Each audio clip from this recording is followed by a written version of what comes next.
শেষ মানে 60 লক্ষ টাকা রাস্তার কাজের কথা বলে নিয়েছে, কিন্তু রাস্তার কাজটা সে পায় নাই বা নেয় নাই। তারপর থেকে টাকা চাচ্ছি, সে টাকা না দিয়ে আমাকে বিভিন্ন প্রকার হুম এবং তালবানা কথা বলতেছে। আমি দিব না লাগাইতে, তুমি লাগাও দেখি, লাগাও দেখি, লাগাও তুমি। আমরা দিব না লাগাইতে, আপনি লাগাইতে পারবেন? হ্যাঁ পারবেন লাগাইতে? পারবেন? তাহলে লাগান। এই আমার এই ভিডিওটা জনাব তারেক রহমান দেখুক, আমি চাই ভিডিওটা মির্জা ফখরুল ইসলাম সাহেব দেখুক, বেগম খালেদা জিয়া দেখুক। একটা কবরস্থানের জমি কবর সহ আপনি দখল করবেন ভাই, এটা বাংলাদেশের মানুষকে নাড়া দেয়।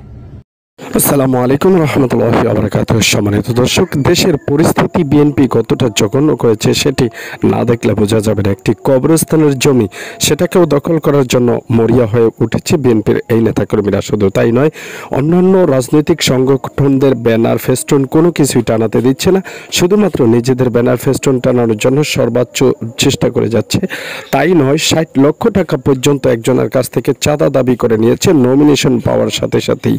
এটা হচ্ছে বিএনপির বর্তমান রাজনৈতিক নেতাদের চরিত্র ও বৈশিষ্ট্য। দর্শক, যদি ক্ষমতায় আসতে পারে তাহলে কি পরিমাণ লুটপাট তারা করবে সেটি নিয়ে ইতিমধ্যে মানুষের মধ্যে সংশয় হয়ে গিয়েছে।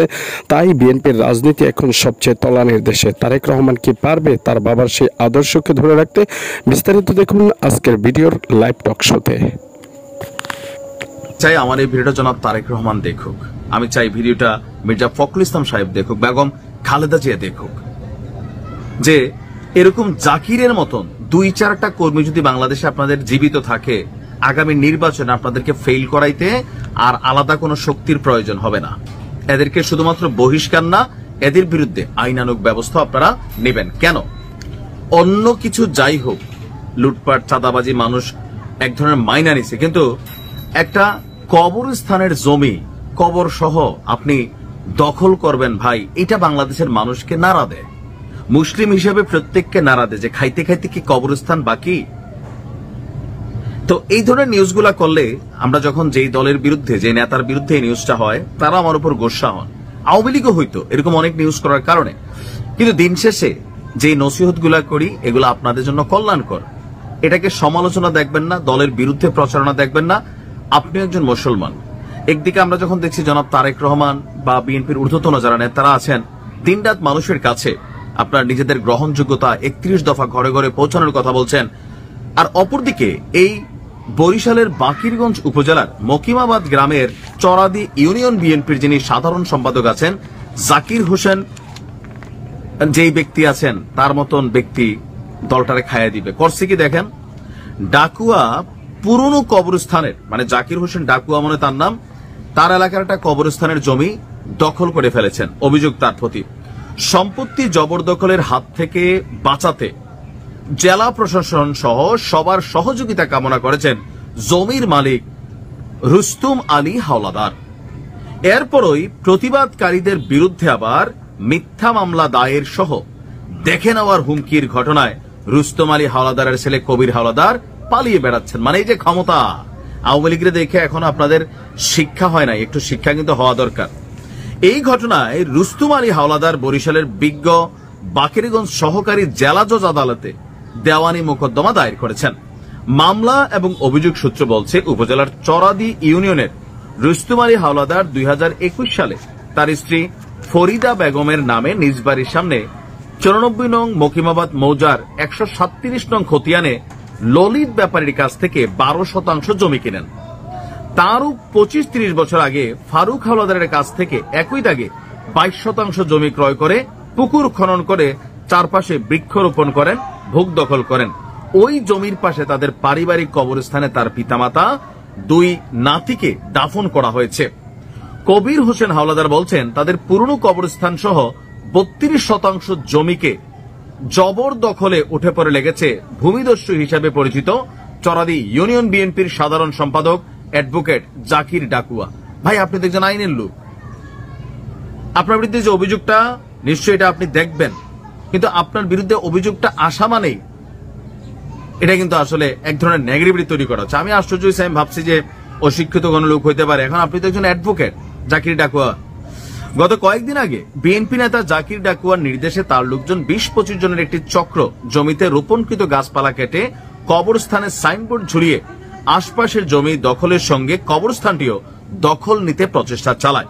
তার বৃদ্ধ পিতা রুস্তম আলী হাওলাদাররা দখলকাণ্ডে বাধা দিতে গেলে তাদের বিভিন্নভাবে দেখে নেওয়ার হুমকি দেওয়া হয়। এখন ডাকুয়ার বক্তব্য কি আসুন দেখি। মানে জাকির হোসেন ডাকুয়া, তার অভিযোগ, তার বিরুদ্ধে যে অভিযোগ, তিনি বলছেন যে বিগত 2023 সালে তিনি একজন হিন্দুর কাছ থেকে নাম মনে নেই 7% জমি ক্রয় করেন। এটা কি হয় ভাই? আমার দেশ পত্রিকাকে আমরা রেফারেন্স করে বলতেছি ডাকুয়া, যে আপনি বলতেছেন একজন হিন্দুর কাছ থেকে নাম মনে নেই 7% জমি ক্রয় করেন। দক্ষিণ পাশে তার জমি, সেখানে সাইনবোর্ড, আরো কয়েকজন জমির মালিকের নাম লেখা রয়েছে। কবরস্থানের সাথে সাইনবোর্ড লাগিয়ে জমি দখলের বিষয়টি তিনি অস্বীকার করেন। তো আমাদের পুলিশ কি বলছে? পুলিশ বলছে যে police camp in-charge SI Alamgir, ওনার বক্তব্য হচ্ছে কবির হাওলাদারের গাছ কাটার বিষয়ে 999 নম্বরে ফোন পেলে তিনি সেখানে গিয়ে গাছ কাটা বন্ধ করে কাটা গাছ স্থানীয়ভাবে জিম্মায় দেয়, অর্থাৎ গাছ কাটা হচ্ছিল। বিষয়টা স্থানীয়ভাবে অথবা বিজ্ঞ আদালতের মাধ্যমে সমাধানের জন্য উভয় পক্ষকে বলা হয়েছে। আর উপজেলা নির্বাহী কর্মকর্তা রুমানা বলছেন, সাইনবোর্ড ঝুলিয়ে কবরস্থান জবরদখলের বিষয়টি জানতে পেরেছি। আর উপজেলা বিএনপির যিনি সদস্য সচিব আছেন তিনি বলছেন কেউ যদি দলীয় পদ পদবি, আচ্ছা মানে বিভিন্ন ব্যবস্থা নেওয়া হবে। তবে জাকির ডাকুয়া ভাই, সামনে নির্বাচন, এই মুহূর্তে এই ধরনের একটা অভিযোগ ঘটনা প্রমাণিত হবে পরে। আর আমরা জানি এই মুহূর্তে আগামী দিনে বিএনপি ক্ষমতায় আসবে আশায় যারা বিএনপির বিভিন্ন পদ পদবীর দাঁড়িয়ে লোক আছেন, কেউ জনসভায় ব্যস্ত, কেউ দলকে একটা পাবলিকলি পজিটিভ ফিডব্যাক দেওয়াইতে তারেক রহমানের 31 দফা নিয়ে ব্যস্ত, কেউ প্রচার প্রচারণায় ব্যস্ত, আবার কেউ কেউ এই দলের পদ পদবী ব্যবহার করে আকাম কুকামেও ব্যস্ত। এটা একটা হীন কাজ হয়ে যাচ্ছে, অন্তত কবরস্থানের জায়গাটাতে আপনার বিরুদ্ধে যে অভিযোগটা আসছে। এখন গণমাধ্যম থেকে রেফার করে বলছি, নিশ্চয়ই আপনারা ভালো জানেন যে সত্য মিথ্যা কি এক আল্লাহ ভালো জানে।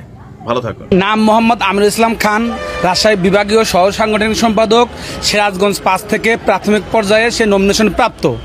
সে আমার কাছ থেকে প্রায় 10 মাস আগে 60 লক্ষ টাকা রাস্তার কাজের কথা বলে নিয়েছে, কিন্তু রাস্তার কাজটা সে পায় নাই বা নেয় নাই। তারপর থেকে টাকা চাচ্ছি, সে টাকা না দিয়ে আমাকে বিভিন্ন প্রকার হুমকি এবং তালবাহানার কথা বলতেছে। এর প্রেক্ষিতে আমি কোর্টের 138 দ্বারা একটা মামলা দায়ের করেছি। এই মামলা দায়ের করার উদ্দেশ্য হইতেছে আমি আমার টাকাটা ফেরত পাবো এবং তার বিরুদ্ধে যথোপযুক্ত শাস্তি হবে, এটাই আমি চাই। আমি দিব না লাগাইতে, তুমি লাগাও দেখি, লাগাও দেখি, লাগাও তুমি। আমরা দিব না লাগাইতে, আপনি লাগাইতে পারবেন? হ্যাঁ পারবেন লাগাইতে? পারবেন? তাহলে লাগান। গতকাল 5 নভেম্বর রাতে বরিশাল নগরীর 30 নং ওয়ার্ডের কাশীপুর চৌমাথা বাজারে হাত পাখার ব্যানার সাঁটাতে গেলে সেখানে বাধা প্রদান করে বিএনপির লোকজন।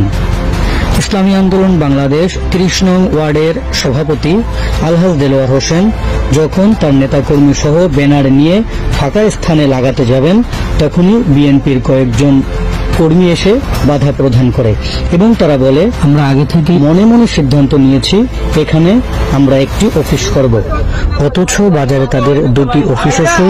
দর্শক, এতক্ষণ পর্যন্ত যারা আপনারা আমাদের সাথে ছিলেন এবং আমাদের এই ভিডিওটি ধৈর্য সহকারে দেখেছিলেন, সকলকে জানাই আন্তরিক মোবারকবাদ। এরকম নিত্য নতুন ভিডিও পেতে চ্যানেলটিকে সাবস্ক্রাইব করে পাশে রাখা বেল বাটনটি অন করে দিবেন। আপনি কোন ধরনের ভিডিও পেতে চান কমেন্টস বক্সে জানাবেন, যদি কোনো মন্তব্য থেকে থাকে সেটিও জানাবেন কমেন্টস বক্সে।